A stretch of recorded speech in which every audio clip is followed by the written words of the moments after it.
Hello children, we will start today's class in continuation of the previous video. Coal is one of the fuels used to cook food. Earlier it was used in railway engines to produce steam to run the engine. These days we are using diesel engines. It is also used in thermal power plants to produce electricity. Coal is used as a fuel in various industries. So these days coal mainly finds its use as an industrial fuel.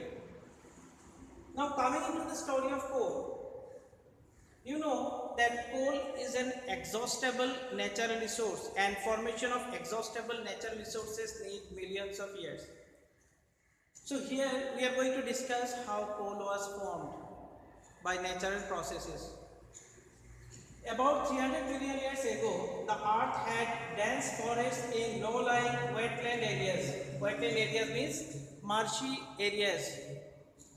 Due to natural processes like flooding, soil erosion and volcanic eruption, these forests and green vegetation got buried under the soil. As more soil deposited over them, they were compressed.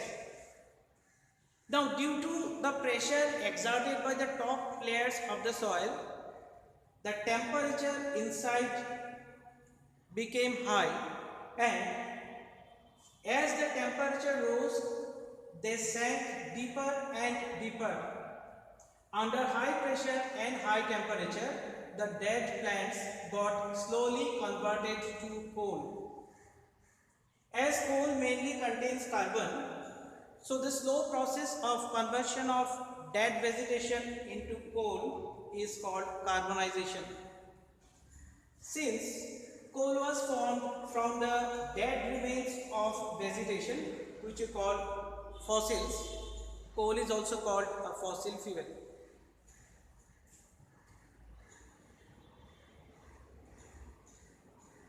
You can see this figure 5.2 given in your book. You can see the picture clearly in your book. This is the picture of a coal mine. How coal is obtained by mining, this is shown in this figure. You know, coal basically contains carbon in it. So, when coal is burnt, then it produces carbon dioxide gas, because when you burn anything, it is heated in air, it combines with oxygen available in the air and it forms its oxide. So, coal mainly contains carbon, and when it is burnt or heated in air, it produces mainly carbon dioxide, and along with that, it also produces heat. So, you can write and heat. Since a lot of it is produced on burning coal, therefore coal is widely used as a fuel. Coal is processed in industry to get some useful products. There are various products which you obtain from coal, but we will discuss only about the most important fractions of coal. These are coke, coal tar and coal gas. The process which is used to obtain various fractions of coal is called destructive distillation. You can write it in your textbook. Destructive, D-E-S-T-R-U-C-T-I-V-E, destructive distillation, D-I-S-T-I-L-L-A-T-I-O-N. So you need to remember the name of the process which is used to obtain various fractions of coal. Now, after destructive distillation of coal is carried out, the first fraction that we get is coal gas. Next we get coke, and finally we get coal tar. We will discuss about these important fractions of coal one by one. Coke mainly contains carbon. It contains carbon and nothing else. And you know carbon is black in color, therefore coke is also black in color. It is a tough, porous, means having many pores in it, and black substance. It is almost pure form of carbon. Coke is used in the manufacture of steel. Steel is an alloy of iron which is made by mixing coke with iron. And in the extraction of many metals, we use coke as a reducing agent. You can write in your book as a reducing agent. Now, what does a reducing agent do? A reducing agent removes oxygen from a particular chemical compound. When we obtain the metals, when we extract the metals from their ores. Ores are naturally occurring inorganic substances. We convert the ores of metals into the oxides of metals. Then we heat the oxide of the metal in the presence of coke. Coke takes up oxygen from the oxide of the metal and the metal is obtained. So, coke mainly functions as a reducing agent in the extraction of many important metals including iron. Then the next important fraction, coal tar. Coal tar is a black thick liquid with unpleasant smell like that of crude oil. Coal tar, remember, is not a single substance. It is a mixture of more than 200 important chemical substances. It is a mixture of about 200 important substances. The products which you obtain from coal tar, these can be used as raw materials or starting materials for manufacturing various substances which we use in our day-to-day life.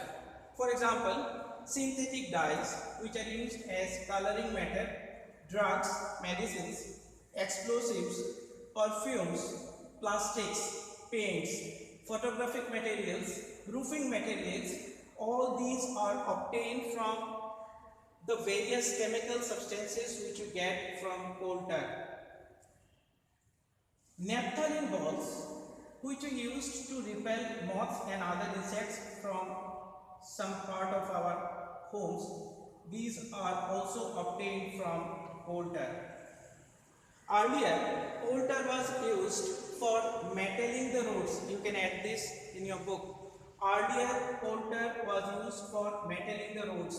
Metalling the roads means for pitching the roads.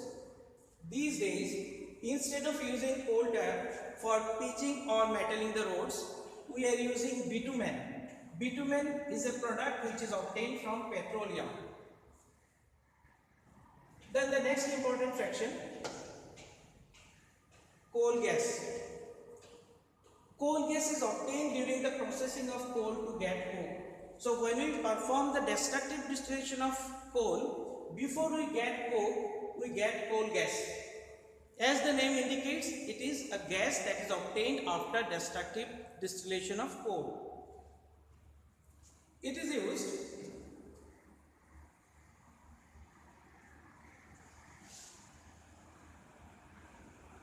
as a fuel.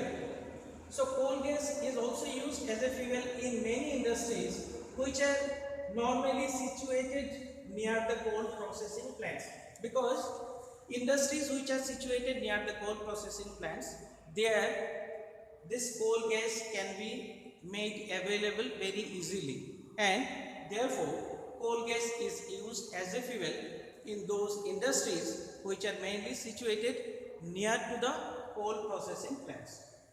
Then coming to the next important natural resource, which is another exhaustible natural resource, you all know about this. This is called petroleum.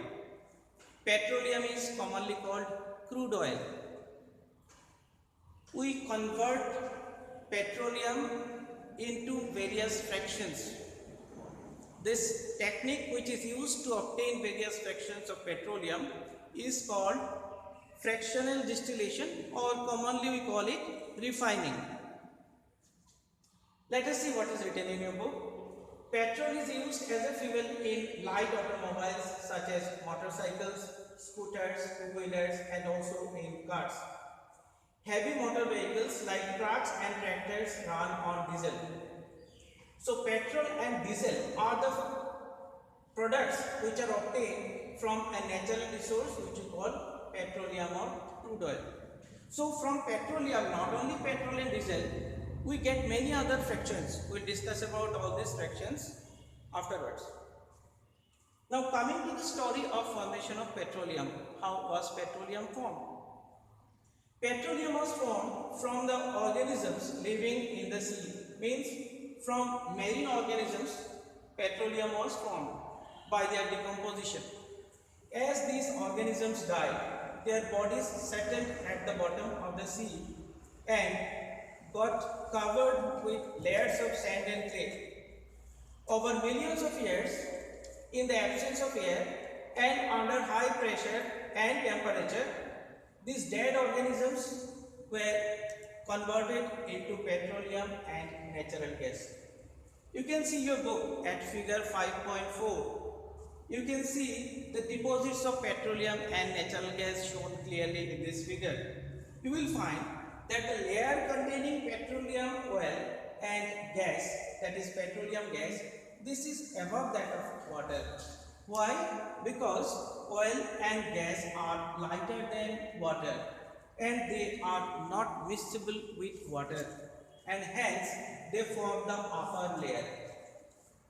The world's first well was drilled in Pennsylvania in US in 1859.